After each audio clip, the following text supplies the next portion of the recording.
Ay, hello, kamusta ka? Guys, eto guys, ang sharing natin ngayon guys tungkol dito sa paggawa natin ng cake, ano. Ito'y chocolate chiffon cake lamang ang ating cake base. Ito'y dalawang flavor.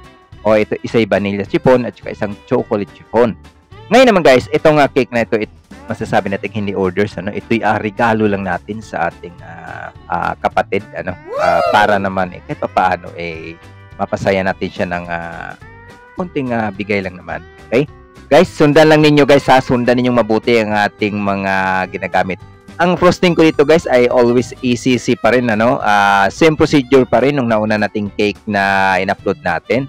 At ito namang ating chiffon, napakadali lang naman gawin. At yung ating chocolate chiffon, sobrang dali lang naman gawin. Kaya hindi po kayo mahihirapan pag kayo mag-frosting. Ito yung size ng ating cake ay 8 by 4, ano. 8x4 o mas mahigit pa. Ngayon guys, itong style nito napakasimple lang din naman. Kaya kung nagsimula ka at beginners ay talagang makukuha mo ito guys sa ganitong itsura ng pag-frosting natin kasi walang kahirap-hirap ito.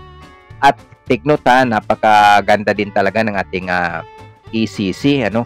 Talagang hindi wala kang problema diyan pag ganitong tag-init, sobrang init kahit binabiyahe pa namin to ng malayo, no, from Pasig to Bikutan. Kaya hindi tayo mag-isip na talaga namang matutunaw. Unlike sa butter na bago ka makalabas ng bahay ay sigurado yan tunaw na dahil sa klima ng panahon natin, ano. Ayan lang guys ito walang kirapira pa, ganun lang, pinapakinis ko lang siya kasi ang itong ating chocolate crumble cakes, yun ang ating tema dito sa ating regalo. Oo. Ngayon naman, pagpakinis naman yan, hindi na ako gumamit dyan ng talagang yung dough cutter na malaki, ano, or plastic cutter na malaki. Kasi ang gilid yan kasi, lagyan pa naman natin yan ng mga design ng chocolates. Oo. Ayun, ang pinapalaman ko pala dyan, may halo tayong choco chips na tinunaw ko lang at yan ay maganda din po naman kalalabasan. Ito na may hinuhulma ko lang tong ating happy birthday. Tingnan nyo lang mabuti. Baka sakaling mayroon kayong paraan at may makukuha din po kayo. Yan ang ginamit ko dyan ay yan naman ay powder chocolates na cakes din.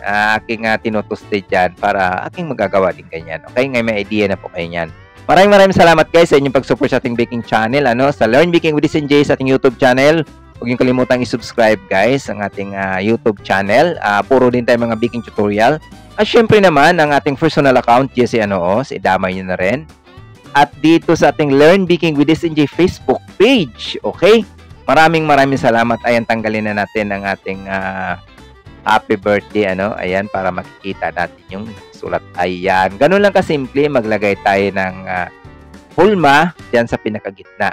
At yan na may masarap din yan ng ating powder na crumble, ano? Napakasarap din yan. Kailangan talaga salain po ninyo para pinong-pino. Kaya ang ating powder dyan na nilagyan sa ibabaw. Maraming salamat sa inyo guys. Ano? Maraming salamat sa pagsubaybay ninyo. Patuloy pa tayong mag-upload guys sa ating baking tutorial recipes, sa ating mga ideas, paggawa ng cakes, sa pag-frosting, sa pagbuo ng cakes natin. Maraming salamat. Maraming salamat po sa inyo talaga. At yan naman talagang dinideliver natin personally. Ayan ang ating cakes na yan, ano, para na rin maka-attend na rin tayo sa kanilang selebrasyon. Okay? Ayan. Yan na may napakasimple lang ang ating design dyan sa gilid.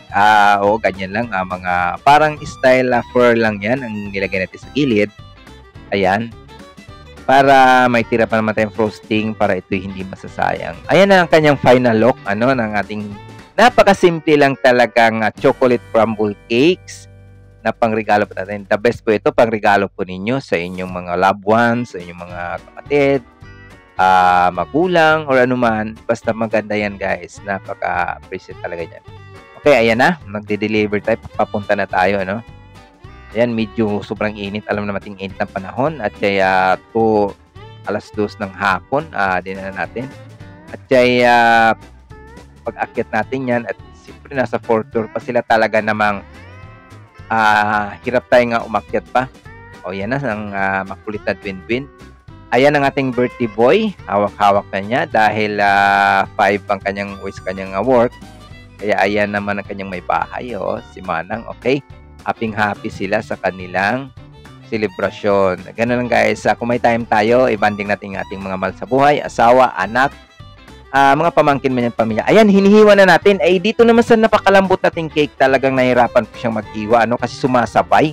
O sumasabay talaga sa paghiwa. Unlike doon sa ating mga moist cake na talagang po namang matigas. Oo, matigas, pero dito sa ating base ng cake ng chiffon, talagang napakalambot. Super soft talaga kung tawagin natin. Napakagandang recipe ito. Napakaganda nating cake. Okay? Happy baking!